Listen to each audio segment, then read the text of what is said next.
Galera, 3-1 pro Flamengo.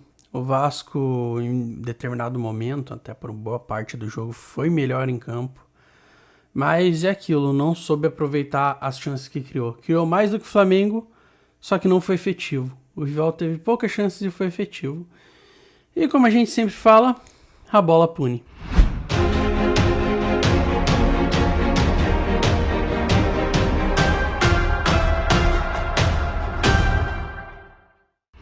Bem-vindo ao nosso pós-jogo, galera. A gente queria estar aqui falando de um resultado positivo, mas infelizmente não está.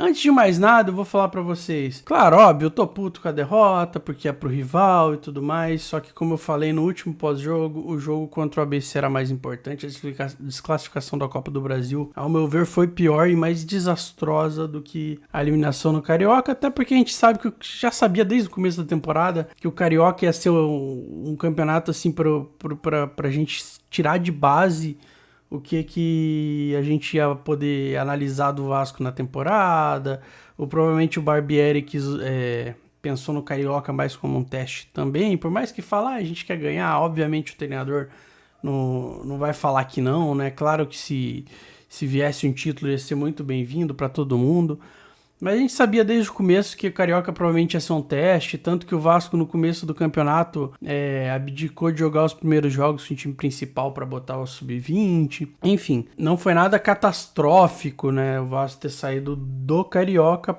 pelo campeonato. Se a gente pegar um contexto geral do que foi o campeonato do Vasco no Carioca, a gente pode ver que o time sim evoluiu bastante do que a gente tinha nas últimas temporadas.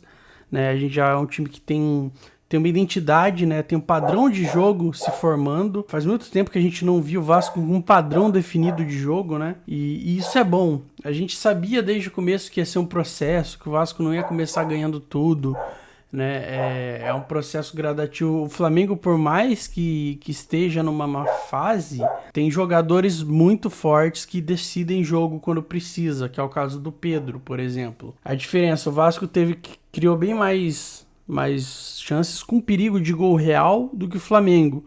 Só que o Flamengo soube ser efetivo, soube aproveitar essas chances quando apareceu. Isso, e querendo ou não, nesse quesito, o elenco pesa. E o elenco deles ainda é melhor e mais capacitado que o nosso. O nosso está em processo de formação. Vão chegar peças que vão dar certo e vão ficar. Vão chegar peças que não vão dar certo, que a gente vai ter que repor.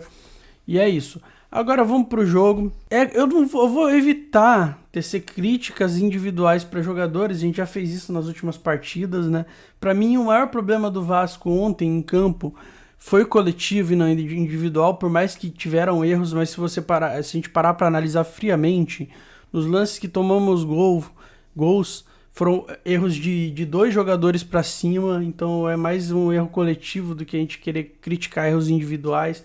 Claro que eles aconteceram, né, e foram cruciais para o placar, mas eu acho que não é legal a gente agora ficar apontando o dedo para jogador que, querendo ou não, eles vão ter que pegar mais confiança agora pro brasileiro. Vai ter quase um mês para treinar, né? Espero que o Barbieri possa corrigir o que tenha que ser corrigido e que a diretoria, né, que é 777, possa... Na verdade, Paulo Brax, né, porque ele que vai atrás de jogadores de 777 só aprova ou não, possa trazer reforços para esse começo de brasileiro, não só na janela do meio do ano, né? Tem que se reforçar já antes do campeonato começar. Claro, alguns jogadores não vai ter como não dar crítica, vai ser dois especificadamente, vocês provavelmente já devem saber quais. Mas vamos começar. O Vasco começou com o gol do Capasso, né? Isso mostra que nosso ataque foi completamente inefetivo, né? O gol que o Vasco fez no jogo foi de zagueiro. Depois foi uma lambança, né? Na verdade, o Vasco começou perdendo de 1-0, perdão. Depois empatou com o gol do Capasso. O primeiro gol foi uma falha coletiva, né? O Vasco jogando com 3 volantes, né? Consegue deixar uma sobra, né? Pro jogador do Flamengo poder chutar de fora da área, né? É uma falha de marcação bizarra. Foi um corte que o Capasso cortou certo, não tinha muito o que fazer ali, né? Não tinha pra onde cortar. Que ele deu o bote no último momento e foi certo, né? Nesse lance. Só que a cobertura não tava boa. E o Léo Jardim falhou no gol de novo. Ah, mas desviou. Sim, teve desvio, só que, pô, ele já tava caído. É uma bola que, tipo, não tava muito alta, não tava muito baixa pra ele cair e se posicionar pra defesa. Ele podia ter esperado um pouquinho mais pra ter tido a reação da defesa ali. Porque não foi uma bola forte, daria tempo dele ter tido uma reação para defender essa bola, apesar do desvio. Mas o Léo Jardim é isso, eu já vim falando aqui, já vim criticando. Ele demora muito para tomar decisões. A maioria, a maioria, não vou falar todas, que ele fez defesas difíceis ontem por mérito, mas a maioria das defesas difíceis que ele faz é aquela bola que vai quase em cima dele, daí acaba enganando um pouco, né? Fica parecendo que é aquele goleiro super bom, mas não é.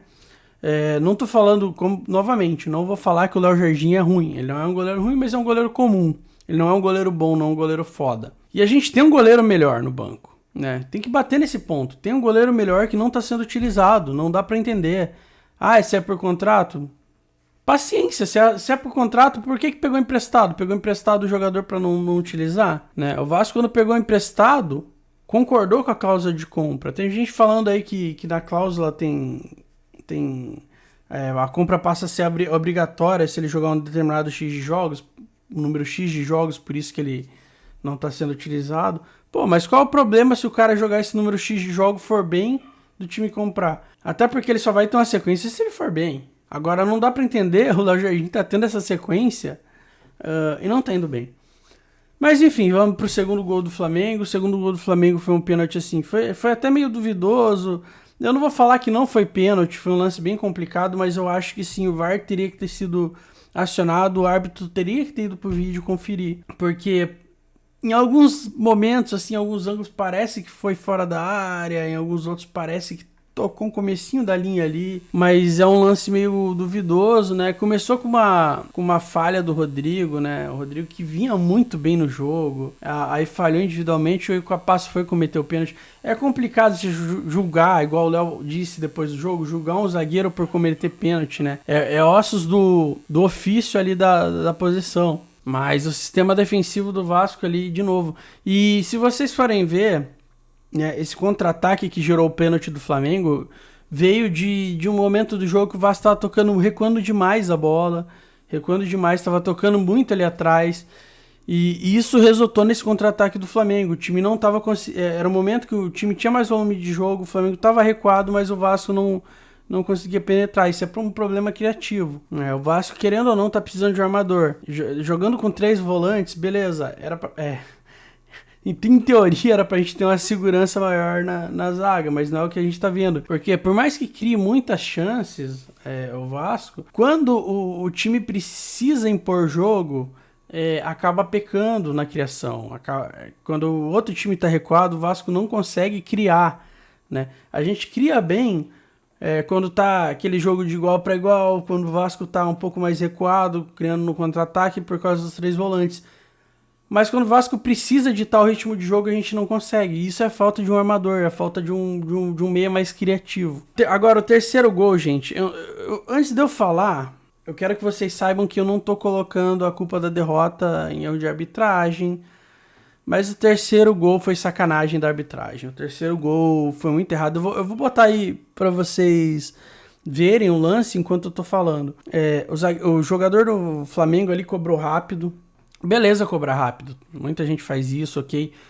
Só que, gente, quando uma falta é cobrada rápido, ela tem que ser cobrada na origem. O Flamengo cobrou essa falta rápido bem na frente de onde a falta foi cometida.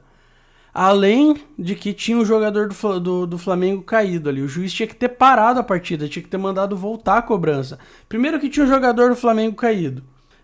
Não tem o juiz como saber, sem consultar o jogador ali, se ele vai precisar de atendimento ou não. Segundo, porque, como eu falei, a falta foi cobrada bem na frente de onde deveria ter sido cobrado. Então o juiz teria que ter mandado voltar essa cobrança. Não dá pra entender. O jogo 2-1 pro Flamengo, por que ele deixou continuar e gerar o gol? Por que o gol não foi anulado? Por que ele não parou? Por que não mandou voltar? Enfim, novamente, a gente não teria empatado, virado o jogo se não tivesse tomado esse gol. Não vou botar a culpa da derrota na arbitragem. Mas é ridículo em mais uma semifinal, em mais um jogo decisivo de Carioca, ter erro de arbitragem que pende pro rival. Isso já é uma coisa recorrente. E é chato. Porque põe em crédito a arbitragem do campeonato. A gente bota em xeque, porque...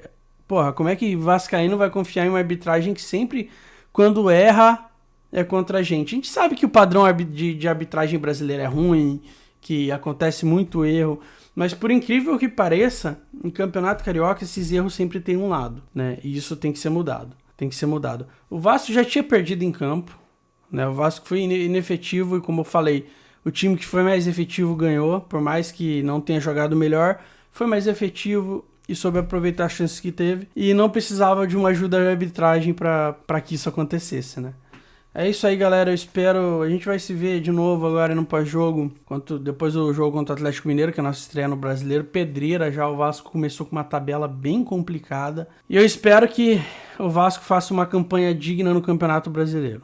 É isso aí, galera. Saudações vascaínas.